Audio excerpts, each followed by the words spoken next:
Hi viewers, 10 రోజులు రానున్నటువంటి 10 రోజుల్లో దేశం యొక్క దిశ మార్చే తీర్పులు రాబోతూ ఉన్నాయి. భారతదేశ అత్యున్నత న్యాయస్థానం సుప్రీంకోర్టు ఈ తీర్పుల్ని వెలువరించబోతూ ఉంది. అతి త్వరలో ప్రస్తుతం సుప్రీంకోర్టు చీఫ్ జస్టిస్గా ఉన్నటువంటి రంజన్ గొగోయ్ ఆయన పదవీ విరమణ చేయబోతున్నారు. ఆయన చాలా ధర్మాసనానికి సంబంధించి ఆయన హయాంలోనే కొన్ని సుప్రీంకోర్టు బెంచెస్ ఉండటం, దానికి సంబంధించి తీర్పులు కొన్ని రిజర్వ్లో ఉంచడం, అవన్నీ కూడా ఆయన రిటైర్ అయ్యే లోపే ఇవ్వాల్సి ఉంటుంది. అందులో భాగంగానే ఈ రానున్న 10 రోజులు దేశానికి అత్యంత కీలకం కాబోతూ ఉన్నాయి. దీపావళి సెలవులు అయిపోయినాయి. ఇక రేపు సోమవారం నుంచి ఈ తీర్పుల్లో ఎప్పుడైనా సరే ఏ తీర్పు అయినా సరే రావచ్చు. అందులో అత్యంత కీలకమైనటువంటి తీర్పు ఏదైనా ఉంది అంటే అయోధ్య, రామ జన్మభూమి అనేటువంటి అయోధ్యలో ఎక్కడైతే మసీదు గుమ్మటంలో రాముడి విగ్రహాన్ని ఎక్కడైతే ప్రతిష్ఠించారో ఆ విగ్రహ స్థలాన్ని హిందువులకే ఇవ్వాలి అని చెప్పి 2010లో అలహాబాద్ లక్నో బెంచ్ ఏదైతే తీర్పు ఇవ్వటం జరిగిందో దానికి సంబంధించేసి దాదాపు 14 అప్పీల్ దానికి సంబంధించేసి ఆ తీర్పుని పునఃసమీక్షించాలని 14 అప్పీళ్లు సుప్రీంకోర్టులో ఉండటం జరిగింది. దానికి సంబంధించేసి దాదాపు 40 రోజులు డైలీ విచారణ కూడా చేయడం జరిగింది, ఎప్పుడూ లేని విధంగా. చివరికి అక్టోబర్ 16, 2019లో తీర్పుని రిజర్వ్ చేయడం జరిగింది. ఆ తీర్పుని సందర్భం చూసి వాళ్ళు ఇవ్వటం జరుగుతుంది. దానికోసం రిజర్వ్లో పెట్టారు. దీనికి సంబంధించేసి త్వరలో ఎవరైతే సుప్రీంకోర్టు చీఫ్ జస్టిస్ కాబోతూ ఉన్నారో జస్టిస్ ఎస్ఏ బోబ్డే, అదేవిధంగా Justice DY Chandrachud, Justice Ashok Bhushan, Justice Abdul Nazeer, అదేవిధంగా ఇతర సభ్యులైనటువంటి దీనికి సంబంధించి ఇతర సభ్యులు ఉన్నారు ఈ తీర్పు ఇచ్చేవారిలో. మొత్తంగా వాళ్ళన్నీ చూసిన తర్వాత వివాదాస్పద స్థలం ఏదైతే ఉందో 2.77 ఎకరాలు అదే ఇక్కడ కీలకం కాబోతూ ఉంది. కొద్ది రోజుల క్రితం ప్రధాని నరేంద్ర మోదీ కూడా క్లియర్గా చెప్పారు, సుప్రీంకోర్టు ఏ తీర్పు వెలువరించినా సరే దేశంలో ఉన్నటువంటి ప్రతి ఒక్కరూ కూడా ఆ తీర్పుని స్వాగతించేలా ఉంటుందన్న నమ్మకం నాకుంది అని. సో అందులో భాగంగానే ఈ అయోధ్యకు సంబంధించినటువంటి తీర్పు రాబోతూ ఉంది. బీజేపీ వాళ్ళని తమకు పాజిటివ్గా వస్తుందని, అదేవిధంగా ముస్లింలను వారికి పాజిటివ్గా వస్తుందని, కానీ దేశంలో ఉన్నటువంటి అంతా కూడా కులాలకి, మతాలకి, ప్రాంతాలకు అతీతంగా ఒకటే ఆశిస్తున్నారు. అదేంటి అంటే ఎక్కడ ఎవరిని కించపరిచేలాగో, ఇబ్బంది పెట్టేలాగో, అదేవిధంగా ఒకరిని మాత్రమే పొగిడేలాగో ఈ తీర్పు ఉండబోదు. సంచలనాత్మక తీర్పు ఉండబోతూ ఉంది. కొన్ని సంవత్సరాలుగా, ఓ రకంగా దశాబ్దాలుగా కూడా ఈ అయోధ్య కేసు పెండింగ్లోనే ఉంది. ఆ రాముడికి సంబంధించినటువంటి జన్మభూమి కాబట్టి అక్కడ ఉన్నటువంటి ఏదైతే వివాదాస్పద స్థలం ఉందో అది హిందువులకే ఇవ్వాలని, అది రాముడి గుడి కట్టాలని చెప్పేసి ఎప్పటి నుంచో దేశంలో వాళ్ళు కోరుకుంటూ ఉంటే బీజేపీ వాళ్ళు ప్రతిసారి వారి ఎన్నికల మేనిఫెస్టోలో దీన్ని పెడుతూ వచ్చారు. కానీ ఈసారి మాత్రం టాపిక్ వాళ్ళు రేస్ చేయలేదు, ఎందుకంటే అప్పటికే సుప్రీంకోర్టు దానికి సంబంధించేసి విచారణ చేస్తూ ఉండడం. సో ఓవరాల్గా ఈ తీర్పు దేశం యొక్క దిశని మార్చబోతుంది అనడంలో ఎటువంటి సందేహం లేదు. ఎందుకంటే మొదటి నుంచి కూడా అయోధ్య అనగానే రాముడిది, అదేవిధంగా రాముడి ఏలిన నేల, అటువంటి చోట రామ మందిరం కాకుండా ఇంకేది ఉండాలి అని చెప్పేసి ఎంతోమంది కోరుకుంటూ ఉన్నారు. కాబట్టి తీర్పు ఏ రకంగా వస్తుంది ఏంటి అన్న దాని మీదే ఇక్కడ అంతా కూడా వెయిట్ చేస్తున్నారు. ఎందుకంటే సుప్రీంకోర్టు వన్స్ జడ్జిమెంట్ ఇచ్చిందంటే ఇంకా అదే ఫైనల్ మన భారతదేశంలో. ఇది మన దేశానికి సంబంధించి కాబట్టి అంతర్జాతీయ న్యాయస్థానానికి వెళ్ళే అవసరం ఉండదు. కాబట్టి ఈ తీర్పు ఇంకా ఫైనల్ కాబోతూ ఉంది. కాబట్టి ఎప్పుడెప్పుడు వస్తుందా, ఆ తీర్పులో ఏముంటుందని చెప్పి అంతా ఎదురు చూస్తూ ఉన్నారు. ఇక నెంబర్ 2, రఫేల్ యుద్ధ విమానాలకు సంబంధించే కేసు.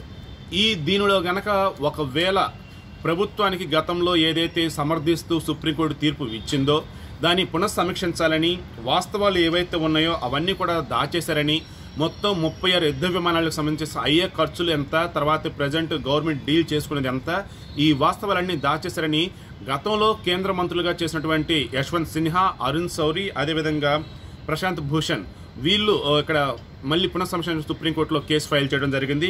దీనికి సంబంధించేసి మొదట ఇచ్చిన తీర్పు ఎప్పుడంటే 2018 డిసెంబర్ 14న తీర్పు ఇచ్చింది. ఏమని, ఏదైతే కేంద్రం తమ వాదనలు వినిపిస్తూ సుప్రీంకోర్టుకి అన్ని కూడా సమర్పించిందో రైట్ అన్ని ప్రాపర్గానే ఉన్నాయని చెప్పింది. కానీ మీకు అసలు విషయాలు వాళ్ళు సబ్మిట్ చేయాలని చెప్పేసి వీళ్ళు ఇక్కడ మళ్ళీ కేసు ఫైల్ చేయడం జరిగింది.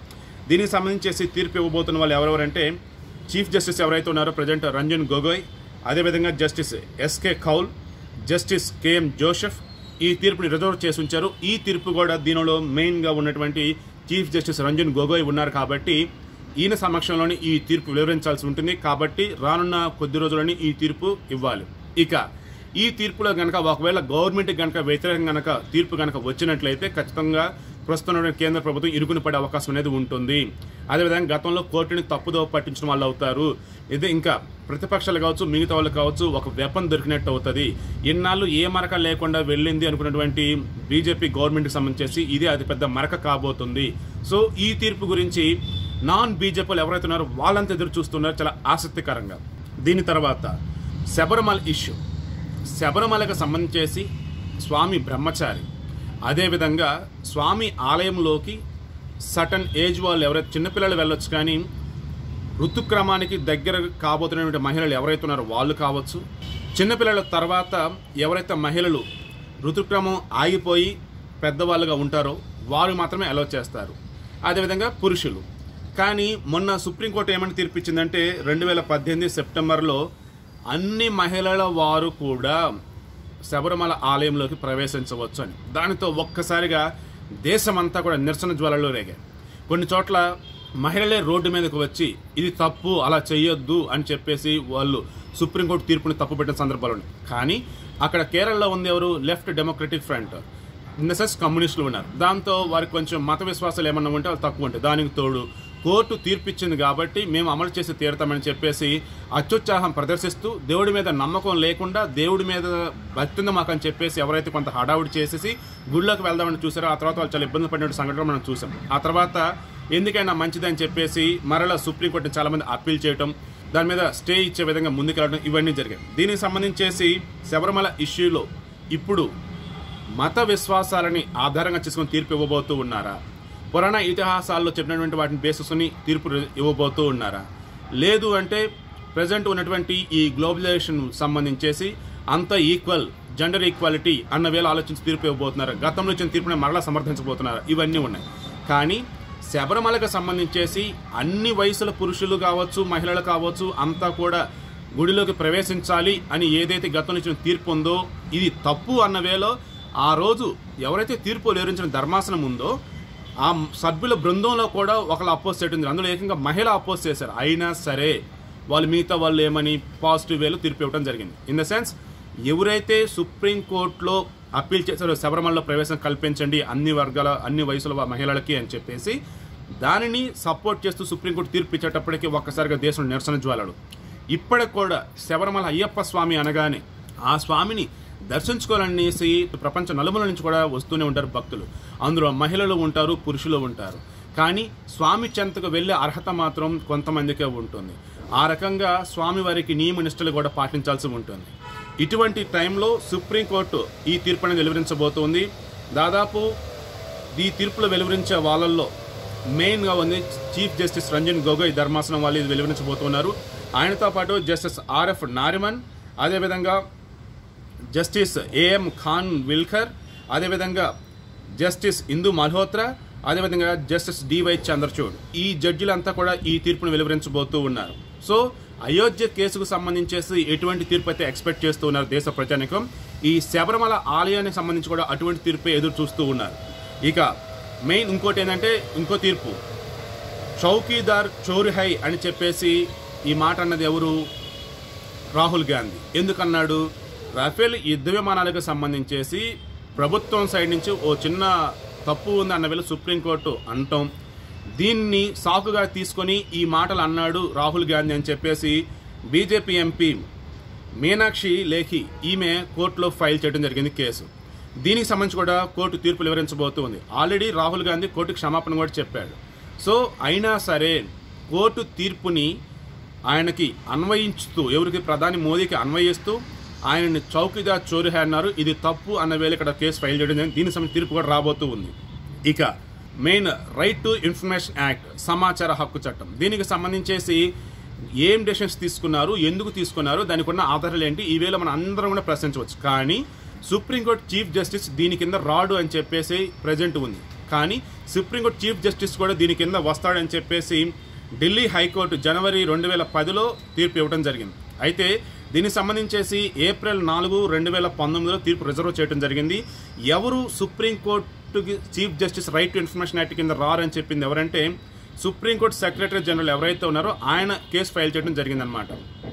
సో దీనికి సంబంధించేసి chief justice Ranjan Gogoi, justice NV Ramana, justice DY Chandrachud, justice Deepak Mishra, justice Sanjiv Khanna వీళ్ళంతా కూడా ఈ తీర్పును వెలువరించబోతున్నారు. ఒకవేళ ఈ తీర్పు కనుక వెలువరించినట్లయితే సుప్రీంకోర్టు చీఫ్ జస్టిస్ కూడా రైట్ టు ఇన్ఫర్మేషన్ యాక్ట్ కింద వస్తాడని కనుక వెలువరించినట్టయితే మాత్రం ఇది సంచలనం కాబోతుంది, అందులో నో డౌట్. ఇక ఫైనల్గా ఏంటంటే ద్రవ్య బిల్లు కేసు.